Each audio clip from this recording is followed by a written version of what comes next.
Prazer, história. Neste vídeo vamos falar um pouco sobre a origem do mundo grego clássico. No lugar onde existe a Grécia hoje, e no passado houve a Grécia clássica, antes dos gregos desenvolverem sua cultura, já existiam alguns povos pré-existentes.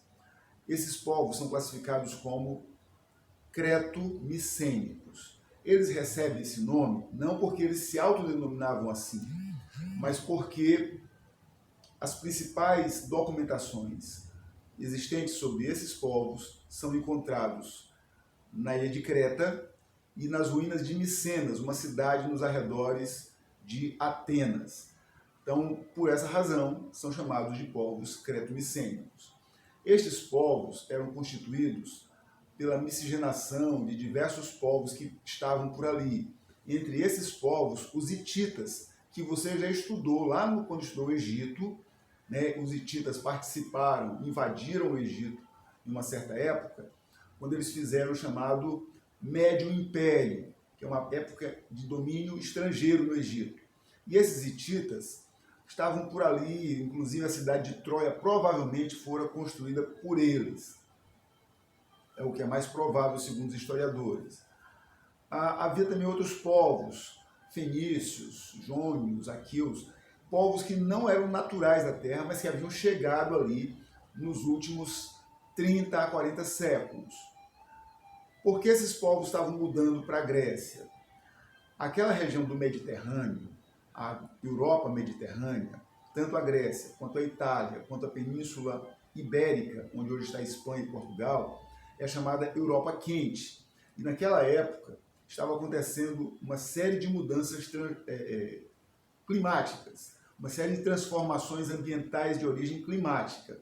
Isso porque o mundo passava por um processo formidável e muito intenso de aquecimento global. Esse aquecimento, lá na transição para o Holoceno, fez com que muitas geleiras se derretessem. Inundando planícies outrora férteis, fazendo com que o volume de rios, que antes eram só um fiapinho de água, se tornassem rios caudalosos, imensos e de correntezas violentas. Então isso vai expulsar grande parte dos moradores que estavam mais ao norte para o sul. Mais ao norte que me refiro, para você que tem um pouquinho de intimidade com o mapa do mundo, eles moravam ali na Europa Oriental, onde hoje está a Ucrânia, ou um pouco mais para leste ainda, próximo à Europa, à Rússia europeia. E eles são vítimas do degelo naquela cordilheira de montes Urais, que inunda aquela parte central das planícies, né? Por essa razão, esses povos são chamados de povos indo-europeus, porque eles vêm da Ásia para a Europa, da Eurásia para o sul da Europa. Muito bem, a partir do século XX, essas imigrações vão se intensificar. Mas enquanto esses povos viviam lá, os creto-micênicos, três características são importantes de serem destacadas nas suas sociedades. A primeira característica, eles viviam em cidades-estado. Segunda característica, eles não conheciam a propriedade individual. Eles tinham a propriedade, mas era a propriedade tribal, coletiva. O trabalho era feito coletivamente também, dividido por sexo e idade. Basicamente um quadrante, né? Homens velhos, homens jovens. Mulheres velhas, mulheres jovens. Homens velhos cuidavam do ensino, cuidavam do sacerdócio, do sacerdócio em função do ensino, cuidavam do governo. Mulheres velhas educavam as crianças, participavam do sacerdócio. Mulheres jovens faziam artesanato e as colheitas agrícolas. Os homens jovens iam para os mares fazer venda de mercadorias. Eles tinham uma atitude muito parecida com os fenícios. Eles eram grandes e hábeis navegadores e também mercadores. A essa predominância do mar na sua economia, nós damos o nome de talassocracia. talassocracia, o governo do mar. Tudo é voltado para o mar. O artesanato que as mulheres faziam era para ser acumulado até que o barco da aldeia voltasse e pudesse partir para outra viagem. O que eles produziam da colheita agrícola, trigo, farinhas, azeite, mel, uvas passas, além deles tiravam para o consumo e guardavam o resto para a próxima viagem. Então os mares decidiam exatamente o modo como eles viviam, por isso, repito, talassocracia. Muito bem. Entre o século XX e século XII a.C., intensificam-se mudanças para aquela região, migrações para aquela região. Aliás, por falar em século XX a XII a.C., quero destacar um ponto para você. Fique atento para isso. Quando você for fazer a prova do Enem ou quando você ler algum outro material fora aqueles que o seu professor publica, pode aparecer, em vez de antes ou depois de Cristo, pode aparecer como antes da Era Comum, portanto, AEC ou DEC. O que é a Era Comum? Era Comum é uma designação nova que algumas correntes de historiadores estão dando para o tempo depois de Cristo. Por isso, Era Comum. Antes da Era Comum, depois da Era Comum. Então, fique atento para isso.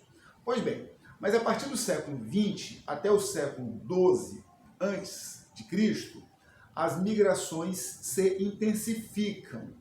Mais jônios, mais aqueus, mais eólios chegam para aquela região. Quando eles chegam, eles não encontram terras para trabalhar, eles não encontram terras para se fixarem. Por que isso? Porque as melhores terras, as terras realmente agricultáveis, já estavam nas mãos dos minóricos. Então eles ficam ali como seminômades, digamos assim, pelas beiras. Até que por volta do século XIV começa uma migração que vai mudar a história da Grécia. É a migração dos dórios. Fique atento para esse nome, dórios. Os dórios são um povo guerreiro, diferente dos aqueus, diferente dos jônios, diferente dos eólios e também diferente dos minoicos. Essas sociedades eram muito pacíficas, os dórios não. Os dórios eram violentíssimos, guerreiros hábeis e tinham duas habilidades que os demais povos não tinham. A primeira habilidade, eles dominavam a metalurgia, inclusive do ferro. A segunda habilidade, eles já domesticavam o cavalo. Então, ferro e cavalo. Isso vai ficar muito claro, por exemplo, naquela obra de Homero chamada Guerra de Troia, que é contada numa obra chamada Ilíada. A história da Guerra de Troia é contada na Ilíada. E o que diz a história da Guerra de Troia? É um mito, mas que revela algumas verdades por trás de si. Diz que Menelau, rei dórico, rei de Esparta, partiu para a guerra contra os troianos, por uma questão pessoal. Segundo a lenda, Paris teria seduzido Helena, sua esposa de Menelau, e levado para Troia. E aí eles fazem a guerra. E como é que eles conseguem destruir Troia? Eles entram em Troia através de um cavalo.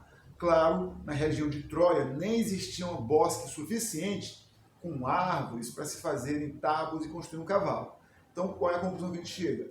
Que o cavalo foi usado se e somente se tiver havido a guerra, se e somente se tivesse havido a cidade de Troia, isso revela o uso do cavalo. Então o cavalo vai ser decisivo para o domínio dos dórios na Península da Ática, na Península do Peloponeso, na Grécia. Então o que acontece? Fugindo da opressão e da violência dos dórios, os demais povos, aqueus, jônios e eólios, partem para cima dos minóicos. Partem para cima. Eles têm duas opções: ou serem dominados pelos dórios ou dominarem os minóicos. Eles optam pela segunda escolha, naturalmente. E o que vai acontecer com os minóicos? Eles vão ter três opções. Primeira, lutar até a morte. Segunda, fugir.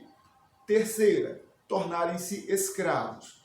Grande parte deles morre na guerra, mas a imensa maioria toma a segunda opção e foge da Grécia. Quando eles fogem da Grécia, eles começam a construir a chamada Magna Grécia.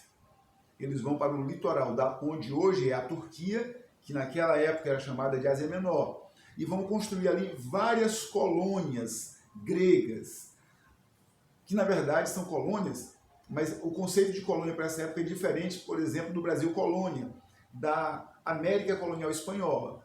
Não é que eles fossem ligados às cidades gregas, eles são colônias porque eles saem de onde era a Grécia e vão formar cidades com a mesma cultura fora da Grécia. É nesse sentido, eles não são ligados, não são dependentes, nada tem a ver com as cidades gregas. Então eles vão embora para lá e constroem cidades.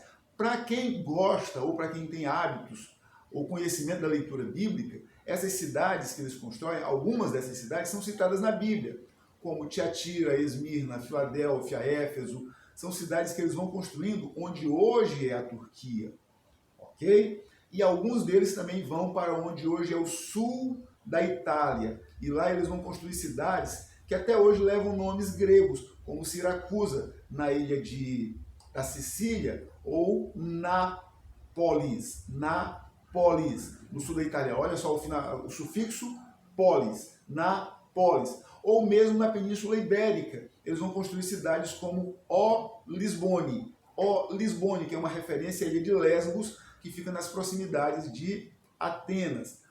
Lisbone. Essa cidade existe até hoje e a capital de Portugal chama-se Lisboa.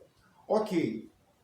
Então, aí começam a surgir, a se definir a Grécia, que a gente vai chamar mais tarde de Grécia Clássica.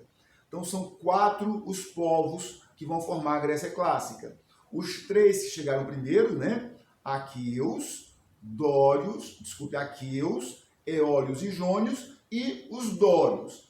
Como os Dórios são guerreiros violentíssimos, eles não se misturam com os demais povos. E eles vão se situar principalmente numa região montanhosa, de difícil acesso e quase que inexpugnável em caso de guerra. Essa região é o Peloponeso. E ali eles vão construir diversas cidades, entre elas duas cidades que serão muito importantes. Delos e Esparta. Você já conhece Esparta. Todo mundo conhece a fama de Esparta, fama de guerreiros, homens de poucas palavras, homens secos, duros, de um exército violentíssimo. Alguns até imaginam que tenha sido o exército guerreiro mais violento de todos os tempos, o mais poderoso exército de todos os tempos, de toda a história. Embora isso não seja verdade, a gente vai ver mais na frente. Mas o fato é que eles eram guerreiros. Porém, esses dórios eram bons de guerra, mas eram ruins de letras. Eles não conheciam a escrita. Por isso, depois que os dórios dominam e impõem essa nova ordem na Grécia, surge um período que é um entreperíodo entre o período homérico e o período arcaico, que é considerado como um período obscuro. É uma época que se tem pouco registro. E por que se tem pouco registro? Porque os dórios não sabiam escrever. Olha aí, você está à frente dos dórios. Você vai até para a faculdade ano que vem. Muito bem. Então, essas cidades, esses povos que dominaram os minoicos, os creto-micênicos, eles vão usar os creto-micênicos como escravos. Ok? Então, a primeira forma de escravidão que vai surgir no mundo grego é uma escravidão étnica. A pessoa é escrava porque não é heleno. A pessoa é escrava porque não é dório, não é aqueu, não é jônio, nem é eólio. Qualquer um que não for desses 4 povos será escravo, ok? Muito bem. Entre os dórios vão ter 3 categorias sociais. 3. Os esparciatas, ou espartanos, ou dóricos. Esse é o primeiro nível. Dóricos, espartanos ou esparciatas. Um segundo nível, que serão os estrangeiros, né? Que eles vão chamar de góis. Esses góis, ou georgóis, são qualquer outro povo que não sejam os nativos. E a base da situação, a base da sociedade serão os ilotas, que são os descendentes dos povos minóicos. Esses serão escravizados, esses serão ilotizados, eles não terão liberdade nem direito nenhum. Muito bem. Como é que vai acontecer? Que mudanças vão acontecer agora? Primeira mudança que vai acontecer de muito importante é quando os aqueus, jônios e eólios dominam as terras que eram dos creto-micênicos, dos povos minóicos, eles vão se apossar. Então surge entre eles a primeira forma de propriedade. Eles não conheciam a propriedade até então, mas aí veio a guerra, eles se apossaram do que era dos outros, surge a primeira forma de propriedade. Fica atento para isso. Primeira forma de propriedade que surge entre os gregos é a propriedade coletiva, tribal, coletiva ou tribal. Primeira forma de propriedade. Mas isso acabou trazendo muitos problemas, porque numa tribo há muitos trabalhos diferentes a serem realizados. E os trabalhos, como você vai dividir os víveres, como você vai dividir o aproveitamento desse trabalho de forma igual para todos, se os trabalhos são diferentes? Então, para resolver esses problemas, surge a propriedade, segunda forma de propriedade. Primeira forma, tribal. Segunda forma, propriedade familiar. As propriedades passam a ser, então, por clãs, né? Por famílias. As famílias eram chamadas, reunidas em clãs. Então, a primeira forma, tribal. Segunda forma, de clãs. Muito bem, mas isso não resolveu os problemas, porque os clãs eram liderados por pais de família, por patriarcas, por homens mais velhos, mas eles não conseguiram resolver o problema da divisão igual do trabalho, do resultado do trabalho. Dividir o trabalho é fácil, dividir o resultado do trabalho é difícil. Eu vou te dar um exemplo. Imagina uma aldeia. Alguns homens vão para a agricultura, alguns homens e mulheres vão para o artesanato, outros homens ficam na guerra, vigiando, fazendo rondas e vigiando para que nem o inimigo venha roubar os produtos da agricultura. Na hora de partir a colheita, quem merece comer mais? O que plantou ou o guarda que vigiou? Para nós pode parecer uma solução simples, um problema simples de resolver. Para eles não era simples. Para eles era muito complicado. Porque se o cara não trabalhou na agricultura, como é que ele vai comer? Mas o guerreiro vai pensar, vai dizer, mas se nós não estivermos vigiando, ninguém come porque o inimigo vem e rouba tudo. Então era uma situação difícil. Como é que se resolve isso? O clã acaba perdendo a propriedade e o pater familias, o patriarca, divide entre os seus filhos a terra que era de todos. Então surge aí a terceira forma de propriedade. Lembrando, a primeira é propriedade tribal, a segunda é uma propriedade familiar, a terceira é propriedade individual. Quando o pai de família divide entre os seus filhos, aos seus mais chegados, surge uma categoria interessante, que é o chamado eupátrida, ou bem-nascido. É o nobre. Então é a primeira vez que a terra é sinônimo de nobreza. Então a terra passa a ser sinônimo de nobreza. É assim que surgem as cidades na Grécia. Eles vão juntando os nobres, e os nobres acabam formando uma cidade. Bons estudos!